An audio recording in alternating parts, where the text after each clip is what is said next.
एक गांव में एक लड़की रहती थी। उसका नाम बिंदिया था। उसके माता पिता का देहांत हो चुका था। बिंदिया अपने चाचा चाची के साथ रहती थी। चाचा खेत पर काम करने चले जाते थे। चाची दिन भर छोटी सी बच्ची से काम करवाती थी। बिंदिया का बहुत मन था पढ़ने का, लेकिन उसके चाचा चाची उसे पढ़ाना नहीं चाहते थे कि कहीं पढ़ लिख कर वह कहीं चली न जाए। उन्हें मुफ्त की नौकरानी मिल गई थी। एक दिन बिंदिया घर का काम निपटा कर घर के बाहर खेलते बच्चों को देख रही थी। तभी बच्चे उसे साथ में खेलने के लिए बोलने लगे। बिंदिया, नहीं, मेरी चाची मुझे बहुत मारेगी, अभी वो सो रही हैं, इसीलिए मैं यहाँ बैठी हूँ। बिंदिया उदास बैठी थी। तभी गांव के सरपंच की पत्नी राधा वहां से गुजरी। राधा बिंदिया के माता पिता को अच्छे से जानती थी। राधा, बेटी इतनी उदास क्यों बैठी हो, क्या बात है, तबीयत ठीक नहीं है क्या? बिंदिया, नहीं चाची, सब ठीक है। आप जाओ, अगर चाची ने आपसे बात करते देख लिया तो बहुत मारेगी। राधा, बेटी मैं किसी से नहीं डरती, तू चिंता मत कर, बता क्या बात है। बिंदिया राधा चाची को सारी बात बता देती है। अगले दिन गांव में पंचायत बैठती है और बिंदिया के परिवार को बुलाया जाता है। सरपंच, क्यों रे बद्री, तुझे और तेरी बीबी को शर्म नहीं आती इसी छोटी सी अनाथ बच्ची पर जुल्म करते हुए? बद्री, नहीं सरपंच जी, आपको किसी ने गलत खबर दी है, हम तो इसे बहुत प्यार से पालते हैं। सरपंच, झूठ बोला तो गांव से तेरा हुक्का पानी बंद करवा दूंगा। तूने इसे अभी तक स्कूल क्यों नहीं भेजा और तू इसे बच्चों के साथ खेलने भी नहीं देता? बद्री, मालिक, इसका ही मन पढ़ाई में नहीं लगता। सरपंच, झूठ बोल रहा है, आज से पंचायत फैसला करती है कि इसे पूरे गांव में कोई भी सहारा नहीं देगा। कोई इसे सामान नहीं बेचेगा। कोई भी इनके परिवार से मतलब रखेगा तो उसका भी हुक्का पानी बंद समझो।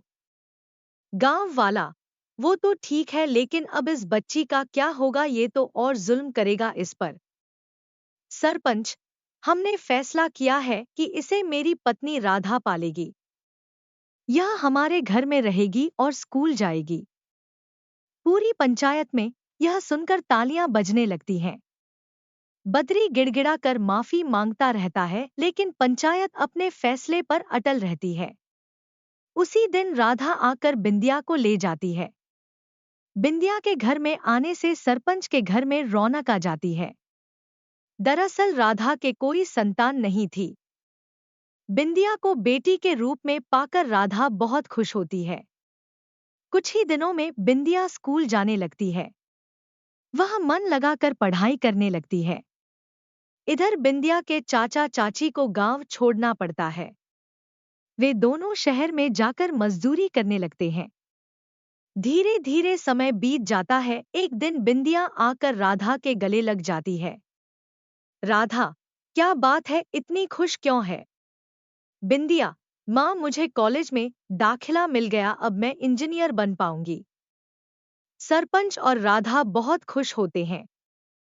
कुछ ही दिनों में बिंदिया शहर पहुंच जाती है। वहां वह मन लगाकर पढ़ाई करने लगती है।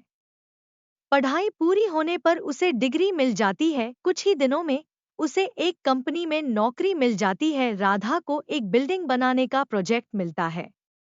एक दिन बिंदिया बिल्डिंग की साइट पर देखभाल कर रही थी। तभी पीछे से किसी ने उसे पुकारा। औरत, मैडम, मेरे पति बीमार रहते हैं, उनकी देखभाल के लिए मैंने एक दिन की छुट्टी ली थी, यहाँ मेरी जगह किसी और को रख लिया। हम भूखे मर जाएंगे, मैं आगे से छुट्टी नहीं करूंगी। बिंदिया पलट कर देखती है तो वह बूढ़ी औरत को पहचान जाती है। यह उसकी चाची थी। उसी समय चाची बिंदिया के पैरों में गिर जाती है। मालकिन, मुझे काम से मत निकालो, मेरा पति मर जाएगा, हम भूखे मर जाएंगे।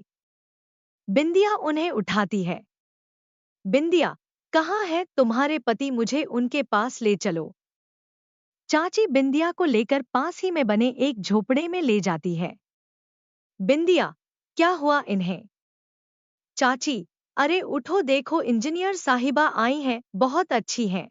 ये मालकिन मजदूरी करते करते बहुत सी मिट्टी इनके फेफड़ों में चली गई, जिससे इनके फेफड़े खराब हो गए।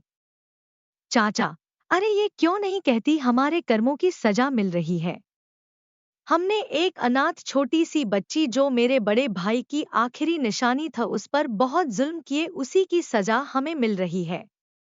गांव खेत मकान सब छूट गया, अब तो बस मौत का इंतजार है। यह कहकर दोनों रोने लगे। बिंदिया, चाचा जी आपने मुझे पहचाना नहीं, मैं वही छोटी सी बच्ची बिंदिया हूँ, चलो मैं आपका इलाज करवाऊंगी। आज से आप मेरे साथ मेरे घर में रहेंगे। चाचा, बेटी तू बड़े दिल वाली है, तूने हमें माफ कर लिया, लेकिन हम इस लायक नहीं हैं।